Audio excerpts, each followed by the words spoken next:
Hi, friend. This is Alex McRobbs, founder of the Mindful Life Practice, and you're listening to the Sober Yoga Girl podcast. I'm a Canadian who moved across the world to the Middle East at age 23, and I never went back. I got sober in 2019, and I now live full-time in Bali, Indonesia. I've made it my mission to help other women around the world stop drinking, start yoga, and change their lives through my online Sober Girls Yoga community. You're not alone, and a sober life can be fun and fulfilling. Let me show you how. Hello, everyone. Welcome back to another episode of Sober Yoga Girl. I am really happy to be sitting down with Karolina Rzadkowolska, who is the author of Euphoric AF, and she's an alcohol-free life coach, and she leads retreats for women. And she actually, most recently, we were just chatting before the interview started, that she recently was here in Bali leading a retreat. So that's super cool. So it's really nice to finally meet you, Karolina. How are you doing? I'm doing so good. Thank you so much for the warm welcome. I'm so excited to be here today. Well, it's nice to finally meet you. I feel like I've been connected with you for a long time on social media and been following your journey as an author. And it's just amazing to see other women doing impactful things in the sober and alcohol-free world. Oh, well, thank you so much. Likewise for you too. It's just so cool to see globetrotters and just the mindful lifestyle really painted in such an inspiring way. Thanks. So I was wondering if we could get started and you could tell me a little bit about your life pre-sobriety. Like, what was it like? Yeah, such a good question because it wasn't that bad. Like, I think, we often have this image in our mind that everything was horrible, when we're drinking and then the light comes on and things like that. And I have to just say, I lived a very mediocre life. It was kind of boring. So what my drinking really looked like was when I was much younger, when I was in college and grad school, I partied so hard. Like, that was my identity. I just lived to go out. I probably went out almost every night. Like, I just was drinking so much.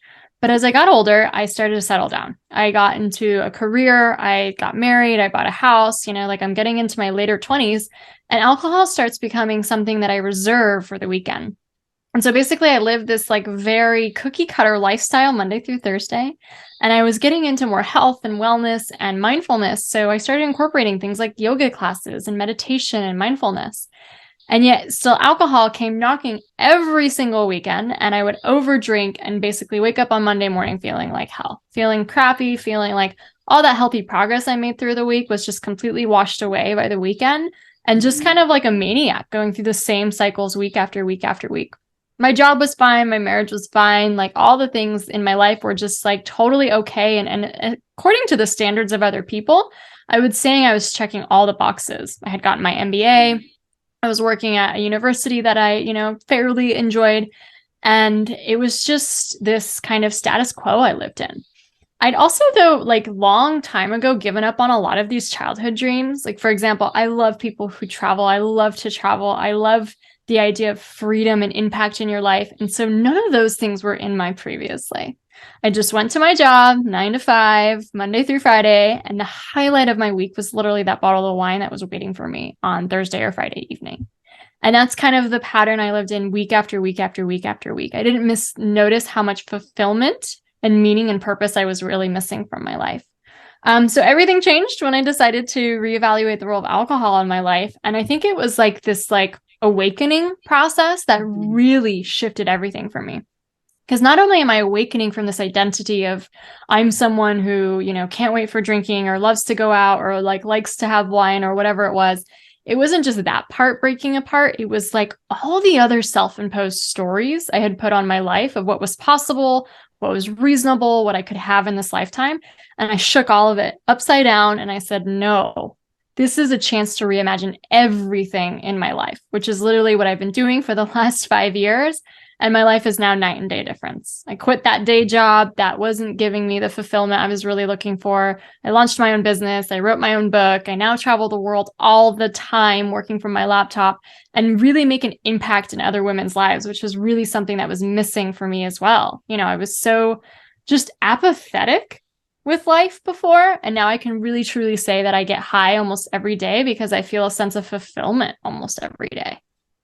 That's so incredible. And there's so much that I can resonate within your story, because I think we're leading really similar paths in the sense of I kind of was able to do this adventure from a young age. Like I was working as an expat through my 20s, through my partying days, but definitely within that, like I was living in Abu Dhabi and it was just like this 9 to 5 hamster thing. And I was partying all the time. And now I just have so much freedom. Like I could just decide like, oh, next week I'm going to go spend a bit of time in Dubai with one of my friends, and I can like easily pick up and move there, which is really incredible and a freedom that I didn't have before.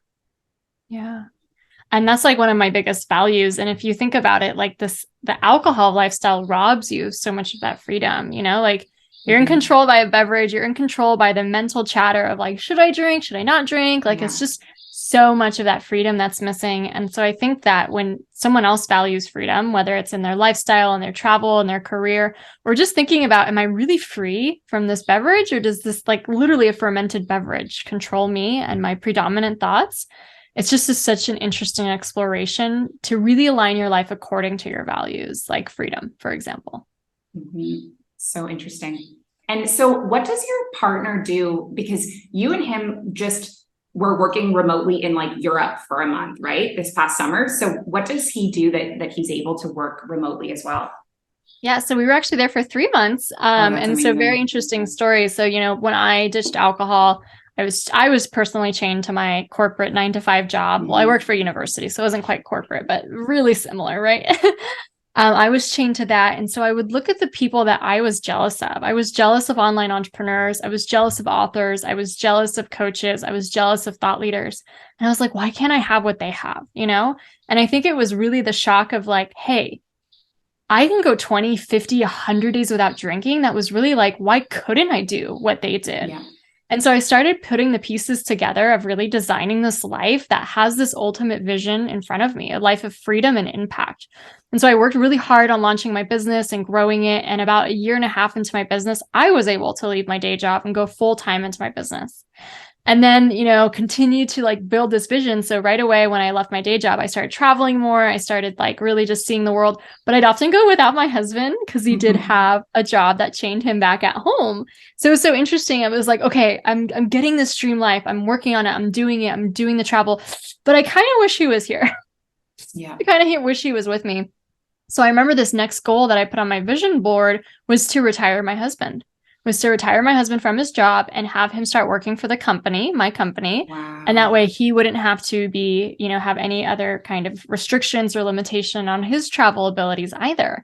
And I remember I put it on my vision board for like a long time. Like I was looking at it, like I was hoping he would like leave his job a whole year before he actually was able to. But it kept being this reminder of what we're ultimately building our dream to. So this May 2022, I retired my husband. Wow. He joined the company. We left to spend 3 months in Europe. And, since then I've been just traveling almost nonstop. We went to Europe. Then I went to a speaking gig in Chicago. I was just in Bali. And now I'm hosting another retreat in Puerto Vallarta and he's joining me. So previously he was in mortgages, to answer your question, but now he is the chief operating officer of Euphoric, Team Euphoric. Wow. And this is just like, this is what perseverance and consistency can give you, like never in a million years, 5 years ago, could I see having a company that sustains me and my husband and allows us to have this lifestyle and travel. And it's just like, all I've done is just take one baby step after the next baby step, after the next baby step, after the next one. So that was like a huge goal of mine. Thank you so much for asking. And I'm just so glad that we made it, and it's still kind of scary and freaky, but we're here. That's incredible. That's so inspiring. So you started Euphoric 5 years ago. Is that what you said? I ditched alcohol almost 5 years ago and Euphoric about 4 years ago. Yeah. Okay. And so what was that like in your first year of sobriety? Like, how did you get started into Euphoric? Were you already a life coach? Did you start doing life coach training, or like, what was that journey like? Yeah, I had nothing. I remember being so confused and just so intimidated about what the next steps were. And I remember kind of thinking almost like, let me just dip my toe in this, because I talk to a lot of women. Actually, I help women ditch alcohol, but my forte is really to help them find their deeper purpose once they've ditched alcohol. So I have special programs that are just reserved for alcohol-free women to find their deeper purpose and go for it. And so I really have to think back, like, what did I do that helped me be so successful? And I remember, first of all, is allowing the belief that because I've changed my relationship with alcohol, I can literally change anything was really crucial, because it gave me the belief and the confidence to go after what I wanted. But I didn't just go like full force ahead and just be like blazing into it. There was a part of my subconscious that was like, yeah, but really, can we really do the things? So I remember really just dipping my toe at first. Like literally the first thing I did was buy a website domain, and at that time I wasn't a certified coach. I just like knew I had something that was valuable and that was like basically advice. And I was like, I could blog, I could share this advice, I could put it up on the internet, I could start sharing mocktail recipes on social media. Like nobody needs a certificate to do that. And that's kind of where I started. I just started sharing advice and like really just putting myself out there on the online space. And then even I remember like registering for an LLC. I was like, why don't I just do it just so I have it? Like, I didn't even really think there would be a business necessarily. I was just like, why don't we just register for it just to see? And like the cards kept moving forward. And so, I did get certified pretty quickly into, launching my business, because I just felt like that would really help me, work with the women I wanted to work with. I got another certification on top of that really helped me do the alcohol-free life coaching. And it just really was all this like consistent little baby steps of really just showing up online, building relationships with people, sharing advice. And I've completely pivoted a lot of times with the kind of programs I offer or what I like do or the formats and all that kind of stuff. So it's like, when you start, you might not know what you really like or what you really enjoy or how it like pans out for you. And you're allowed to change, but you have to start with something. You have to just dip your toe in and get started with the very first baby step, like forward. And I'm very, very grateful to all the incredible mentors that have kind of come before me to help teach me. Personal development is one of my highest values. I invest a lot into my personal development, because guess what? I had no idea how to launch a business. I had no idea how to write a book. I had no idea how to grow my beliefs enough to even believe I'm worthy of this kind of lifestyle. I have been doing the personal development work behind the scenes to be able to attain all of that.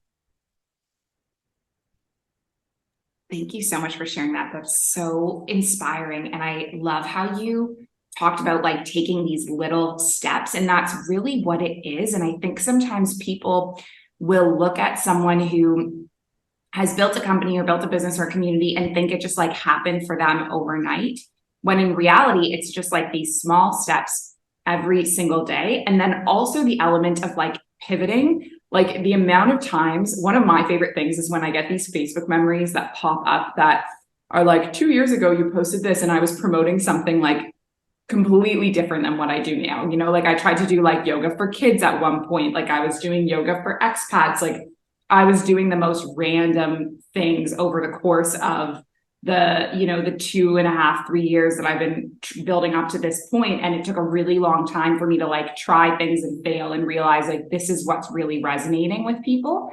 And I love that you emphasize that, because I think people think they fail once and think, oh, I'm just like not meant for this entrepreneur thing, or it's going to be too hard. But it takes a bunch of small steps and the resilience to pivot and try again when things fail.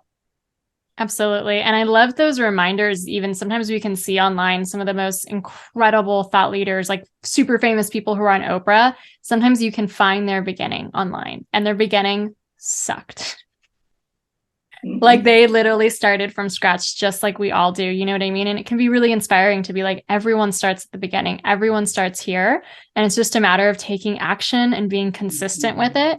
And like you said, you don't have to be married to something. Like, maybe yoga for kids wasn't your ultimate purpose, but if you didn't do that, you would have probably never landed where you landed. So it's like taking action, I think, is really important too.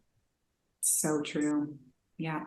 And so how did it come about writing your book? Were you writing prior to writing the book, or how did that get going? Yeah, my book is still like a pinch me moment. I had been wanting to write a book ever since I was a child. I'm a huge reader, and so I've just really loved books all of my life. And what was really interesting was when I was younger, as like a kid and adolescent, I used to write quite a lot. I would write little short stories, little poems, little novel ideas. And it's so interesting that as soon as I go to college and really pick up my drinking, my writing dries up. I stop writing. I completely stopped writing. I stopped journaling. I stopped doing creative works. Like it just completely dries up. And so this bothers me, obviously, because I always wanted to be a writer. And I'm like, I can't write. I have writer's block. I have no creativity.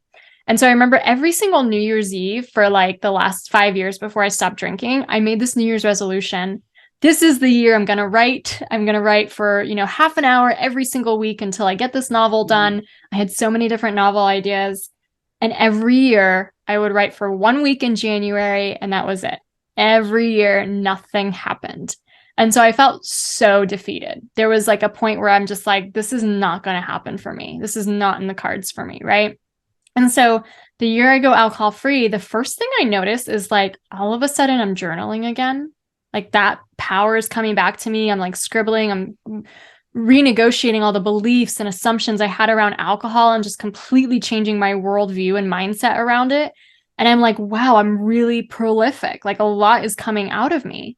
And I remember being at the beach one day in Hawaii, and I was just having this beautiful realization. The sunset was happening, crowning the sky.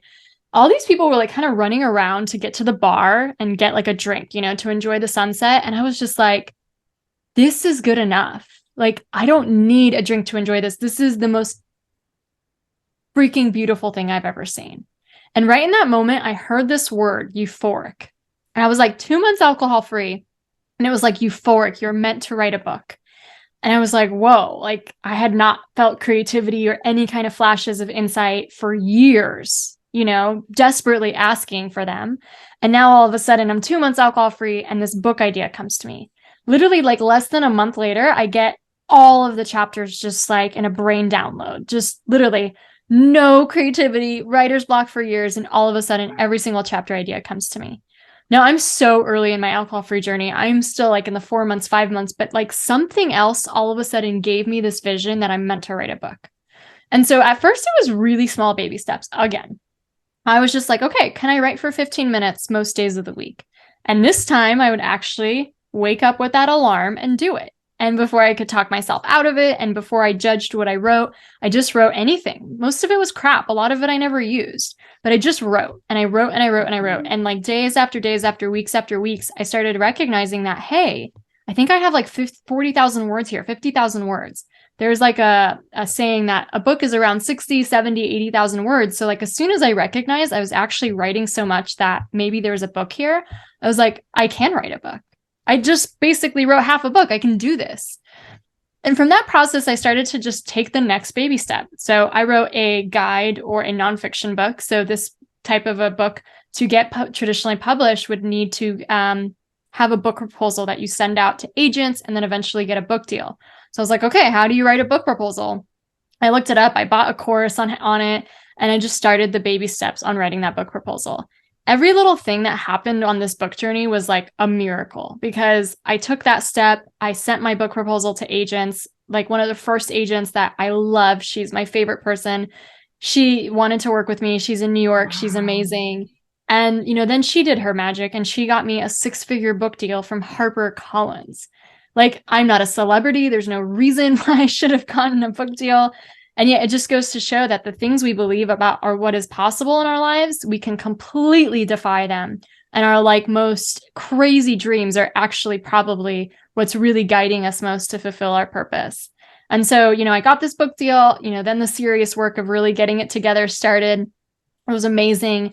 The book came out in January, had all this fun marketing it and just like getting it to as many people as possible. And I now have like bigger and more dreams than I ever had before, because before, if you would have talked to me 7 years ago at a party when I was a little tipsy, I would have told you the one dream I have in life is to write a book. And I would have told it to you with such desperation and such depression because I didn't believe I was ever going to do it. So I can say, check mark, I've done that. The book is here. It's on bookshelves. And like so that incredible. Is just a story I wanted to paint of how much is possible when we question the limits we put on ourselves, and especially when we change our identity around alcohol. This book now, I wrote it for the past version of me. It's all about how amazing it is to take a break from alcohol from your body, mind, and soul perspective, and then give someone an 8-week guide to follow to take their break from alcohol and just completely kill off that romanticism we have for it. I love hearing from readers. I love hearing from women all over the world getting the book. It is just such a testament to like the destiny that I was put on this planet to do, was to write this book. And it was really having the faith over the fear to take all those steps and listen to that guidance to achieve it. So I once read that 82% of Americans at least want to write a book. I'm pretty sure that a lot of your listeners want to write a book. You know, it's just something that is a dream that is in a lot of us. And I just want to tell every single person listening to you, I can't wait to read your book. And it's going to happen when you take the consistency and the perseverance to make it happen. And I think that everyone deserves to follow through on their dreams like that. You know, that was so inspiring. And I just feel like I was like meant to meet you and like sit down and have this conversation with you, because I actually wrote a book in the beginning of my sobriety journey. I wrote a book. I was about a year sober.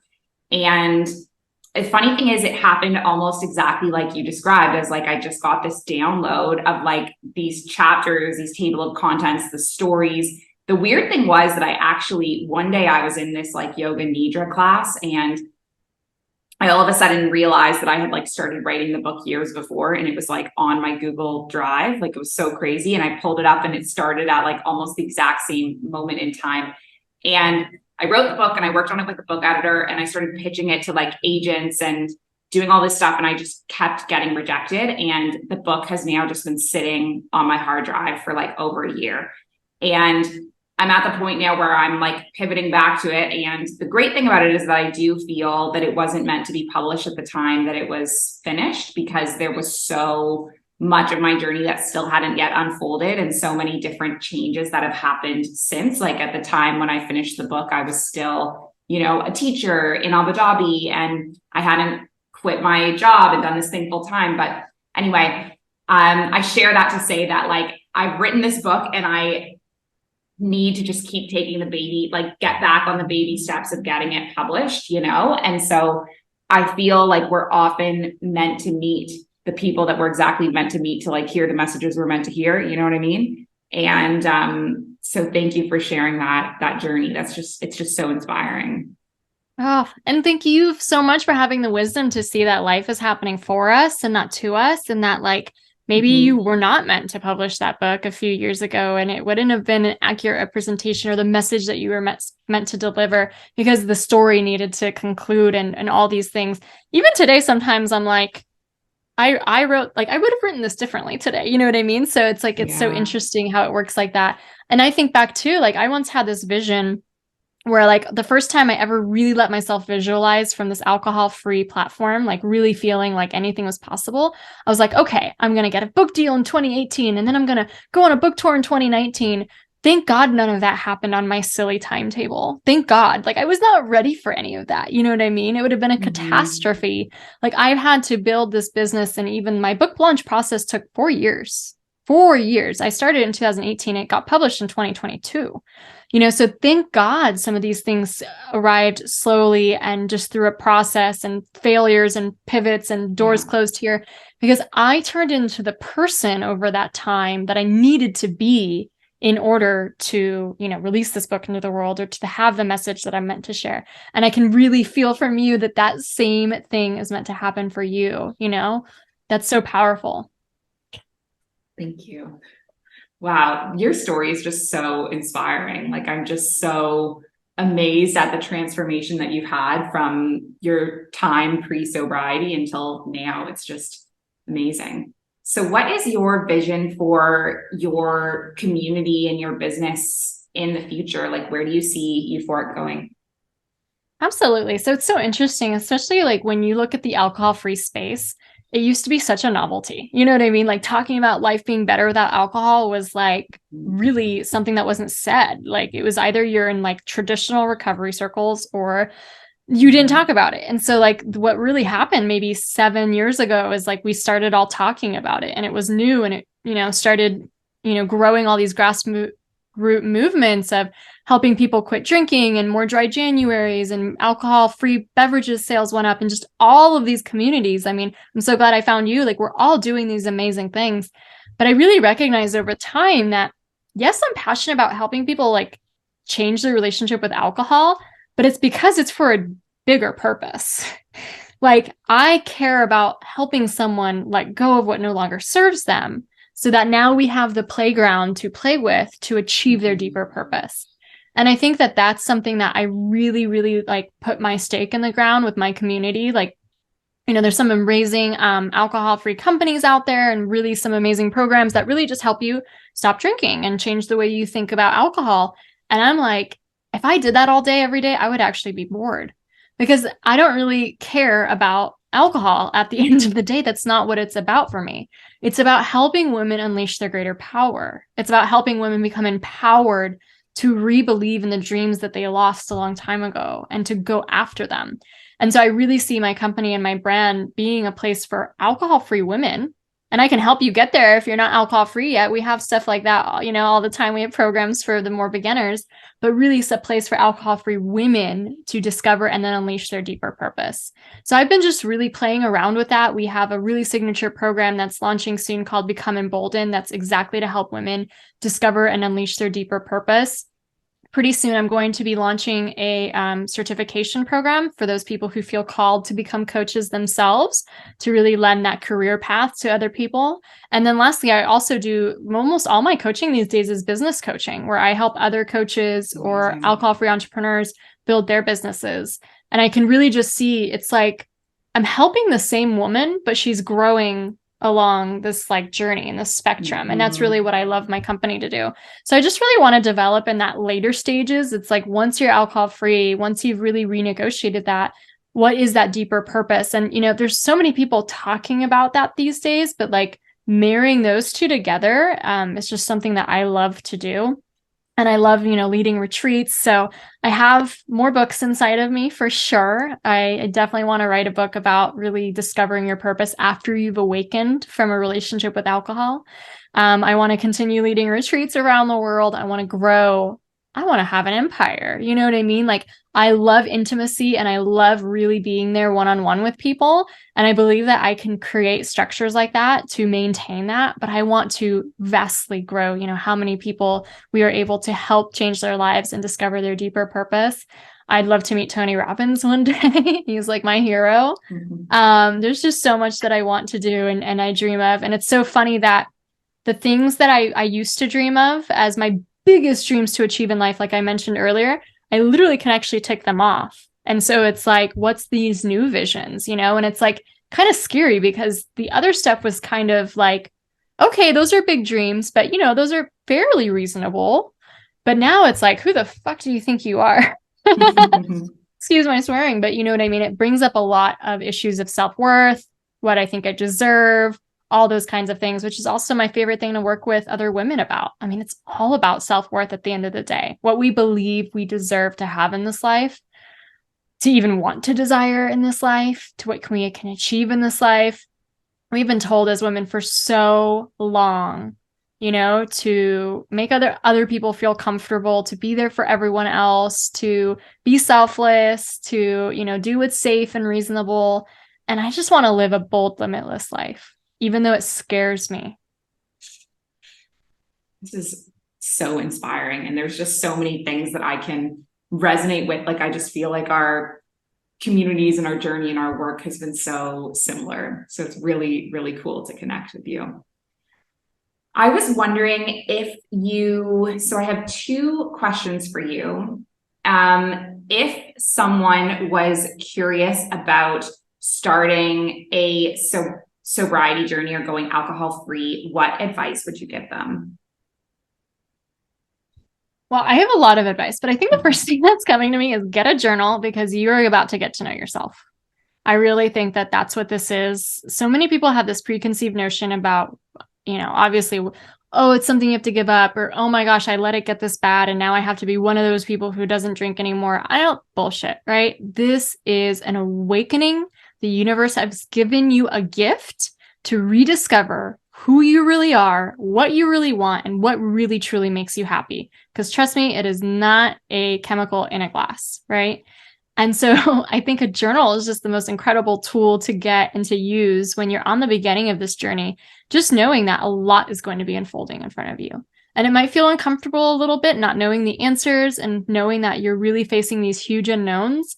But if one thing that has always carried me and helps me move forward, even when I want to pull my hair out and just go through some of the hardest or most frustrating moments, is leaning into faith versus fear in my life, leaning into the idea that I am being guided, that something out there, if even just my own intuition and higher self, is always leading me towards the next right step and the next right step. If only I will be patient enough to listen. And so I think when someone's just starting, obviously there's all the mindset work. My book is a great approach. If you want to check it out, Euphoric Ditch Alcohol and Gain a Happier, More Confident You. But truly just get ready to get to know yourself and get ready for it to be a beautiful, potentially heartbreaking, but mind-blowing experience. Beautiful. And my second question that I want to ask you is, if someone is in that alcohol-free journey and they are feeling like they're looking for their purpose and they don't really know how to go about discovering that, what would you recommend? Absolutely. Just this week, I am launching a Ditch Alcohol and Discover Your Purpose workshop. So this is definitely fresh on my mind. I definitely think it's a process because like most of the time, we won't even allow ourselves to admit what we really want. Like even me telling someone I want to write a book like 10 years ago means, oh shit, now I'm on the hook. Like now I have to really do it or face the like disappointment or ridicule that I actually said that out loud, or what are they going to think of me if I like actually voice my dreams, or I don't even know what I want, So it's like, just to recognize what you want is a process of self-discovery, because we've just been so conditioned, not just the way we've been conditioned with alcohol in our society, but also to follow the shoulds. And your life is such a beautiful example of like, screw the shoulds.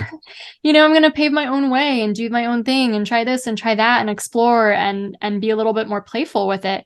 But, so many of us are stuck in the jobs that we thought were smart careers after we graduated with this or that degree. We live in the same place we've always lived. You know what I mean? Like we're so constrained by the shoulds.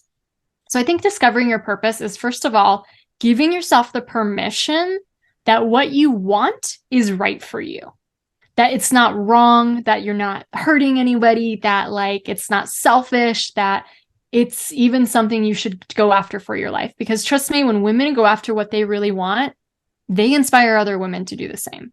Like you don't even have to be changing lives, saving cancer, curing some this or that disease. Just the very act of a woman going after what she wants inspires other women to change their lives. So you will be a change maker no matter what. And so, giving yourself that permission first is key. Second of all, I have a series of questions I like to ask my clients in a way of dreaming about it, but I'll give you two. First one is, imagine if you just won the lottery. Like you just won the lottery, you have $10 million, let's say, in the bank. You no longer have to work for a living. You could literally coast the rest of your life. Most of us would probably travel a lot, maybe go on beautiful luxury experiences, really play a lot. But let's say we're kind of done with playing for a bit and we want to have a legacy. We want to feel like our life matters, that we're contributing to something, that we're making a difference. What at that point would you do for work? What would you do in your career? What would you want your legacy to be? Money's no issue at all. You could literally do anything. If you want to run an animal sanctuary in Bali, you can go for it. You know what I mean? But oftentimes we don't even allow ourselves to say that because we're like, oh, I'd never make money doing that. You know what I mean? So money's off the table. You have all the money. What would you want? Another really good question to arrive at what your desires are really leading you to is to ascertain who makes you jealous in your life. Like whose life are you jealous of, right? So for example, if Alex and traveling in Bali and having this lifestyle of just, doing yoga and all this amazing stuff, if that makes you jealous, then that's a clue. Now, I know jealousy is often an uncomfortable emotion. It's not a pleasant one, but jealousy can be a really good clue on what we want, but we don't yet have the courage or the permission to go after it ourselves. And a really good example of this is Gretchen Rubin. She wrote The Happiness Project, Better Than Before, The Four Tendencies. She's like a multi-New York Times bestselling author. She used to be a lawyer. And when she was a lawyer, she was super unhappy, but she was really successful. She was actually a clerk for Sandra Day O'Connor, the former Supreme Court Justice. So she was like living the lawyer's dream, but she wasn't happy. And so she asked herself, like, who am I jealous of? Who in my network, from my college, from my high school, who am I jealous of? And she quickly found the answer. It's the people who went into writing and writing careers. And so that little nugget of wisdom helped her figure out that she's meant to write and to be a writer, you know? So personally, I remember sitting in my office cubicle being very jealous of online entrepreneurs who worked from their laptop in a tropical destination. I remember acutely being jealous of that. And yet that was such a good clue for me of what I really desired. I want to work from a laptop. I don't want to be chained to a cubicle. I want to travel for a living, all these things. That can be, again, like a cool tool to use, and also helps you transmute an uncomfortable feeling into like a welcome sign from the universe of what you really want, and allow yourself to be honest with yourself. Like, it's so blasphemous to even say that we want more money. Like, obviously everyone wants more money, but we would never say that, right? And so even just being honest with yourself of, yes, I have this one life and I want to have these experiences and they cost money. I do wish I had more money. And then allowing it to marry with the thing that you're passionate about. Trust me, when you're working in the thing you're passionate about, it will take a lot of failures and a lot of stubbing your toes along the way. But eventually, when you bring value to society like that, society rewards you back with value, you know? So I really do believe people can make livelihoods off their dreams and their passions. So those are some cool little clues someone can use to get started with this work.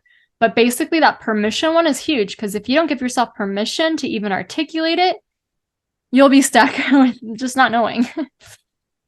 This has just been so inspiring, so amazing. Karolina, I just want to thank you so much. I really appreciate you for taking the time to be on the show and share your inspiring story and your journey. And I actually have your book. You sent me your book and I have it, and I've gotten like halfway through it. I'm more of this like audiobook type of person, but after this conversation, I'm like, I have to finish reading her book, because I just am so inspired by what an amazing person you are. So thank you so much. You are so sweet. And there is an audio version should you need. That would be better for me, actually. Maybe I'll pivot to Audible. It's a good suggestion. Yeah. All right. Have a great day, Karolina. Thank you. Thank you. Hi, friend. Thank you so much for listening to this episode of Sober Yoga Girl podcast. This community wouldn't exist without you here, so thank you. It would be massively helpful if you could subscribe, leave a review, and share this podcast so it can reach more people. If we haven't met yet in real life, please come get your 1-week free trial of the Sober Girls Yoga membership and see what we're all about. Sending you love and light wherever you are in the world.